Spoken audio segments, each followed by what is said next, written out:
बिस्मिल्लाहिर्रहमानिर्रहीम और अस्सलाम वालेकुम।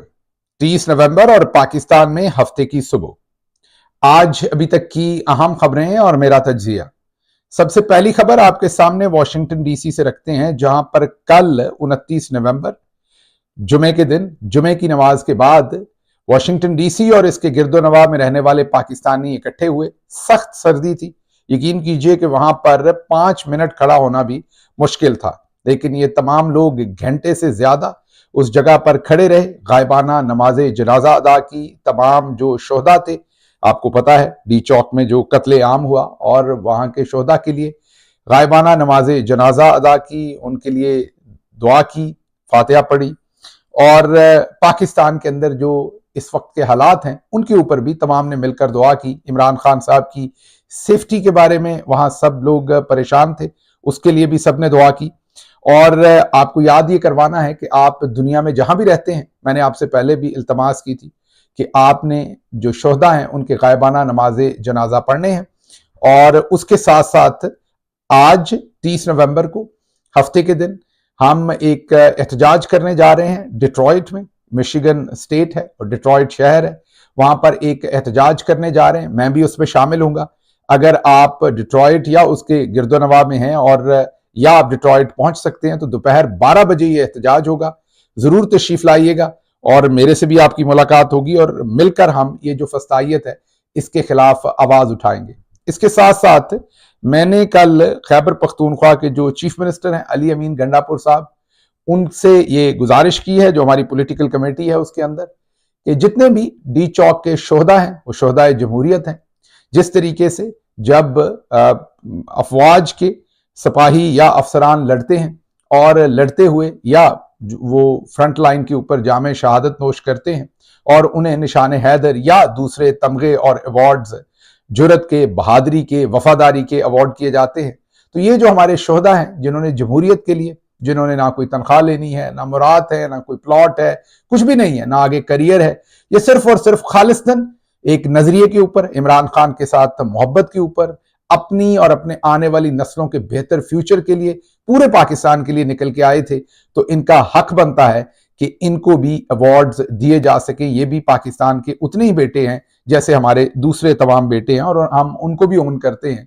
इनको भी उसी तरीके से ओन किया जाना चाहिए और इनको अवार्ड्स देने चाहिए, जमहूरियत के आला तरीन अवार्ड्स, इसी तरीके से तमगे। और इसके साथ साथ मैंने गुजारिश की है कि खैबर पख्तूनख्वा पुलिस से इनके खानदानों को गार्ड ऑफ ऑनर्स दिलवाया जाए, और उसके साथ साथ इनके घरों पर और इनकी कब्रों के ऊपर खैबर पख्तूनख्वा हुकूमत का झंडा और पाकिस्तान का झंडा जो है वो पूरे एहतमाम के साथ लहराया जाए। उसके साथ साथ एक ऐसी वेलफेयर बॉडी बनाई जाए जो इनके पीछे से लवाहकीन की वेलफेयर का बंदोबस्त करे। ये तमाम चीजें खैबर पख्तूनख्वा हुकूमत यकीनन कर सकती है। मैंने अपने वहां पर दोनों मेरे छोटे भाई जो मीना खान अफरीदी और सुहेल अफरीदी, दोनों इमरान खान के बहुत ही वफादार साथी हैं, उनको भी इसमें मैंने टैग किया है और उनसे भी गुजारिश की और उनसे बात भी करूंगा पर्सनली। शाहिद खटक हैं ये तमाम दोस्त, ये आगे लेकर चलें इन तमाम चीजों को। और भी बहुत कुछ हो सकता है। हमारे दूसरे दोस्तों ने भी मशवरे दिए हैं पार्टी के अंदर से, इसके अलावा कि जैसे इन शहीदों के नाम पर रोड्स, डिफरेंट चौक्स और लाइब्रेरीज बनाई जा सकती हैं। इन शहीदों के नामों के ऊपर डिफरेंट जो सरकारी पार्क्स हैं, बिल्डिंग्स हैं, उनके नाम रखे जाते हैं। एयरपोर्ट्स के ऊपर अगर कोई टर्मिनल है, पूरे एयरपोर्ट का नहीं भी तो कोई और जगह है जहां पर सरकारी या कोई ब्लॉक है किसी यूनिवर्सिटी के अंदर, उनके ऊपर भी इनके नामों के साथ उनको मंसूब किया जा सकता है। हम जब तक दो काम नहीं करेंगे, जो हमारी कौम के लिए कुछ अच्छा करता है, जब तक हम उसे रिकग्नाइज नहीं करेंगे, उसे ऑनर नहीं करेंगे, और जो बुरा करता है उसे नेम एंड शेम नहीं करेंगे, तो मामलात आगे नहीं बढ़ेंगे। मैं आपको बहुत दिन से कह रहा हूं कि नेम और शेम करेंगे तो उससे काम चलेगा। और इसकी अहमियत यहां से भी देखिए कि चौधरी निजामुद्दीन को सबसे ज्यादा जो चीज खटकती है वो आजाद आवाज खटकती है, जिसका दूसरा मतलब है कि उन्हें अपने ऊपर होने वाली तनकीद खटकती है। जब आप नेम एंड शेम करते हैं तो वो सबसे ज्यादा बुरी लगती है। मैं हुकूमत में रहा हूं, आपको बता सकता हूं कि जितनी तनकीद चौधरी निजामुद्दीन को बुरी लगती है उतनी शायद दुनिया में किसी को ना लगती हो। इसलिए जब आप नेम एंड शेम करेंगे तो ये ताकत के ऐवानों में बैठे तमाम लोगों को जरूर तकलीफ होगी। अगर आप और कुछ भी नहीं कर सकते तो कम से कम ये तो आपको पूरी कमिटमेंट के साथ करना चाहिए। तो मैं इसके ऊपर फॉलो अप रखूंगा हमारी गवर्नमेंट के साथ कि जितने भी हमारे शोहदा हैं उनको बिल्कुल बहुत ही ऑनरेबल तरीके से उनको रिकग्नाइज किया जाए और उनको तमगे और अवार्ड दिए जाएं और उनके खानदानों को उसके ऊपर बहुत ही ऑनरेबल तरीके से वहां पर उस सूबे के अंदर ट्रीट किया जाए। अब चलते हैं अगली खबरों की तरफ। अगली खबर सबसे पहली जो है वो खैबर पख्तूनख्वा असम्बली से ही रखेंगे। कल खैबर पख्तूनख्वा असम्बली का इजलास हुआ और उसमें जो तकारीर हुई वो पाकिस्तान के अंदर जो कुछ चौधरी निजामुद्दीन कर रहे हैं उसकी एक ट्रू डिपिक्शन वहां पर नजर आ रही थी। वहां पर एक बड़ी जानदार तकरीर जो है वो अली अमीन गंडापुर साहब ने भी की। हमारा लीडर कहता है पुरअमन डरो उस दिन से कि जिस दिन हमने कहा कि गोली का जवाब गोली देंगे और पुरअमन का नारा छोड़ के हम निकलेंगे। असला हमारे पास भी है, बारूद हमारे पास भी है, पैसा हमारे पास भी है। और ये भी सुन लो, हम कुर्सी वाले नहीं है, हम लानत भेजते हैं ऐसी कुर्सियों पर। तुम हमें डरा लोगे कि तुम गवर्नर राज लगा दोगे, लगाओ गवर्नर राज। मैं तुम्हें चैलेंज करता हूँ फ्लोर ऑफ द हाउस, अगर खुदा की कसम इस सूबे के अंदर इस बैंडर के साथ तुमने गवर्नर लगाया, इस सूबे में तुम रह गए, तुम अपने बाप से पैदा नहीं हुए होंगे। हमारे अंदर बंदे डाल के अब बहाना बनाएंगे कि रेड जोन में घुस गए थे। तो रेड जोन तुम्हारे बाप का है, रेड जोन भी तो हमारा ही है। तुम गोलियां मारोगे, अंधी गोलियां मारोगे। रेड जोन की वीडियो दिखाओ। अगर कोई रेड जोन में गलती से गया भी होगा, इमरान खान का हुक्म था कि डी4 तक है, मैं लिख के देता हूं कि उसके साथ मास्क वाला जरूर होगा। हमें इमरान खान की रिहाई चाहिए, वरना ये जो तुम फसाइयत के जरिए गोलियां मार के हटा रहे हो, हम फिर गोलियों का जवाब गोलियों से दे के तैयार होके आएंगे। तब जो नुकसान होगा उसके जिम्मेदार हम नहीं, तुम होगे। अफसोस इस बात का है कि इस दफा इन्होंने गोलियां हमें फोर्स से मरवाई और फिर कहते हैं बेशरम और बेगैरत के भाग गए। मेरे लोग क्या मिलिटेंट हैं, क्या दहशतगर्द हैं? तुम उन पे गोलियां मारोगे और वो बेचारे खड़े रहेंगे। हाँ, अब जब असला उठा के आएंगे फिर तुम्हें बताएंगे कि भागते हैं कि भगाते हैं। उसके साथ साथ जो दूसरे मेंबरान थे उनकी जो तकरीरें थी या उसका जो मवाद था वो आंखें खोल देने के लिए काफी हैं अगर कोई अंधा ना हो या बहरा ना हो। मसलन जो स्पीकर केपी असम्बली हैं उन्होंने कहा कि निहत्ते कारकुनान पर फायरिंग की गई, उनका कत्ल किया गया, पूरी दुनिया इसकी गवाह है। गाड़ियों के नीचे कुचला गया, फायरिंग की गई, ये सब कुछ मशरकी पाकिस्तान में किया गया था और उसका नतीजा भी फिर आपने देख लिया कि वहां पर क्या निकला था। ये कहना था जो खैबर पख्तूनख्वा असम्बली के स्पीकर थे। अब अगर हमने वाकई 1971 से कुछ सीखा होता तो यकीनन हम बलूचिस्तान को डिफरेंट तरीके से हैंडल करते, हम खैबर पख्तूनख्वा को डिफरेंट तरीके से हैंडल करते और कम से कम जो कुछ हमने इस्लामाबाद के अंदर डी चौक में किया है वो तो हम कभी ना करते। लेकिन मसला यह है कि हम अपने आप को अक्ले कुल समझते हैं और ताकत होती है, इसलिए हमें लगता है कि सारी अकल हमारे अंदर है और हम उन्हीं चीजों को बार बार रिपीट करते हैं और कभी भी अकल या होश के नाखन लेने को हम तैयार नहीं है। इसके साथ साथ जो मुआवने खसूसी हैं हाउसिंग के डॉक्टर अमजद, उन्होंने कहा कि तरबेला से एसएसजी कमांडोज हेलीकॉप्टर के जरिए लाए गए और ये तमाम असला और जो एसएसजी की ट्रेनिंग्स है ये बेसिकली तो दहशतगर्दों के खिलाफ चलाने के लिए असला है और ट्रेनिंग भी उनकी सारी की सारी दहशतगर्दों से निपटने के लिए है। लेकिन उन्होंने कहा कि वो असला भी और वो ट्रेंड एसएसजी के लोग जो हैं वो निहत्ते आम शहरी जो है उनके ऊपर, मासूम शहरियों के ऊपर उन्हें छोड़ दिया गया और उन्होंने उनको गोलियों से भून दिया।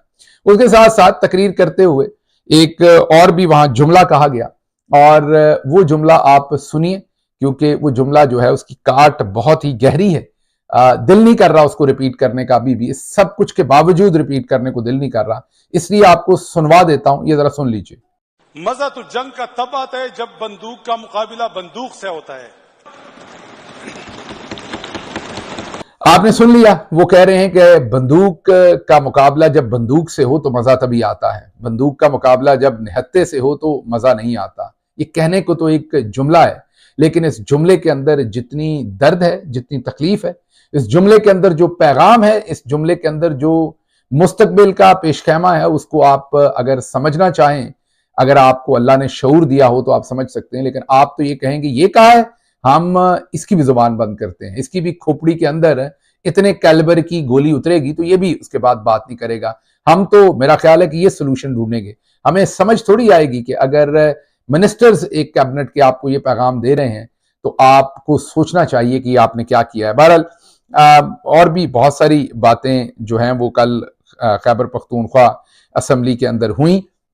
जो मेंबरान थे उन्होंने बहुत खुल के तकरीर की और यहां तक कह दिया कि अगर आपने ये इम्तियाजी सलूक बरपा रखा तो कहीं मुल्क का वही हशर आप ना कर दें जो 1971 के अंदर आपने किया था। लेकिन क्योंकि हम नंबर 1 है, हमने तो हमेशा यही झूठ बेचा है कि पाकिस्तान जो है वो 27वीं की रात को बना था और ये रहती दुनिया तक कायम रहने के लिए बना था। तो पहले तो मुझे ये बताइए कि जो बांग्लादेश अलग हुआ था वो 27वीं रमजान की रात को नहीं बना था वो वाला पाकिस्तान, या वो किसी और ने बनाया था या किसी और दिन बना था वो? क्या वो जद्दोजहद से आजाद नहीं हुए थे? अगर आप तारीख पढ़ें तो ये जो नंबर 1 इलाका है हमारे वाला, हमने तो कुछ खास नहीं किया था। मुस्लिम लीग की बुनियाद ईस्ट पाकिस्तान में रखी गई थी उस वक्त के बंगाल में। सारी जद्दोजहद के अंदर 70 से 80% हिस्सा बंगाल का था। उन्होंने ही इस मुल्क को या इस खित्ते को आजादी दिलवाई थी। उसके बाद हमने उनको अपना गुलाम बना लिया, फिर उन्होंने हमसे भी अपनी जान छुड़वाई। तो वो जो 27वीं की रात कायदे आजम का पाकिस्तान जो रहती दुनिया के लिए बना था, उसको हमने 1971 में आधा खो दिया था। तो हमने इतना झूठ बोल रखा है, इतना झूठ पढ़ाया है अपने अपने बच्चों को, अपनी पूरी पूरी नस्ल को, कि हमें यहां तक है कि आप में से दिल पर हाथ रख के बताइए कि आप में से कितने लोगों को एक साल पहले तक 1971 में क्या कुछ हुआ था ये पता था। दिल पे हाथ रख के बताइए कि कितने लोगों को इवन पता था कि शेख मुजीबुर रहमान को यहां पर जो है वो 25 मार्च 1971 को गिरफ्तार कर लिया, और जब बांग्लादेश ने आजादी डिक्लेयर कर दी तो उसके बाद या तो फिर उसे अगवा रखना था, तब उसके बाद पूरी शान शौकत के साथ उसे जहाज देकर वापस भेजा गया और वो वाया लंदन फिर बांग्लादेश गए थे और उन्हें फैसलाबाद में एक टेक्सटाइल मिल के गोदाम के अंदर रखा गया। उसके बाद उन्हें फैसलाबाद की जेल में, उसके बाद मियांवाली की जेल में, उसके बाद उन्हें किसी रेस्ट हाउस में, जब मामलात हाथ से निकल गए, बांग्लादेश ने अपनी आजादी डिक्लेयर कर दी तो उसके बाद उन्हें रावलपिंडी में कहीं पर शिफ्ट किया गया। हालात ये देख लीजिए चौधरी निजामुद्दीन के कि जब बांग्लादेश बन चुका था और उनको वापस भेजना था तो भुट्टो साहब ने उन्हें मिलने के लिए बुलवाया। बांग्लादेश अपनी आजादी डिक्लेयर कर चुका था। उस वक्त भी इतनी अकल नहीं थी, उस वक्त भी उनके साथ मुज़ाकरात यही कर रहे थे कि वजीर आजम मैं बन जाता हूं, तुम्हें मैं वजारत दे देता हूं। उस वक्त भी इतना हौसला नहीं था चौधरी निजामुद्दीन और उनके सहूलतकारों के दरमियान या उनके जो टाउट्स थे उनके दरमियान कि उस वक्त ही उसे कह दें कि तुम वजीर आजम बन जाओ, मुल्क को इकट्ठा कर लेते हैं। नहीं, उस वक्त भी ये नहीं कहा। उस वक्त भी सौदेबाजी हो रही थी और उसके जवाब में शेख मुजीबुर रहमान ने तब ये कहा कि मुझे वापस जेल भेज दें, मैंने आपके साथ मुज़ाकरात नहीं करने। बहरहाल अगली खबर आपको बताएंगे कि कंटेनर से जो गिरने वाला नमाजी था, मंडी बहुद्दीन से हैं वो, बाबा जी उनको कहते हैं प्यार से। उस तारड़ साहब हैं वैसे तो वो, बाबा जी उनको प्यार से कहते हैं, मंडी बहुद्दीन से हैं।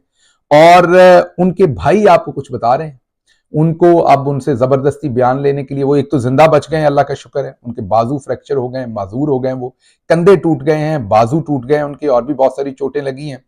उनको अगवा कर लिया गया है रेंजर्स की तरफ से गालिबन, और उनका भाई क्या कह रहा है वो जरा उनका पैगाम सुनिए। मैं जो है वो तैर का भाई हूँ जिसने कंटेनर पे जो उसके साथ जुल्म हुआ, लेकिन स्टोरी जो है वो उसके बाद की जो है ना अब और ज्यादा शुरू हुई है। वो तो जो कुछ होना था उसके साथ उन्होंने कर दिया है। उसके बाद कल से लेके ना हमारा कोई तैर से रब्ता हो रहा है, ना उसका कोई कॉन्टेक्ट मिल रहा है, उसको भी उठा लिया गया है। और पीछे जो मेरी फैमिली है, मेरे भाई बहन, मेरे वालिद साहब 70 साल उनकी उम्र है, उनको भी उन्होंने उठा लिया है। सुन लिया आपने, तो अब उनके 70 साल वालिद को भी अगवा कर लिया है, उनके शायद भाइयों को भी, उनसे बयान लेना होगा कोई अपनी मर्जी का, मेरे ख्याल में यही मामलात लग रहे हैं। लेकिन हैरत की बात है कि मामलात किस तरफ जो हैं वो जा रहे हैं।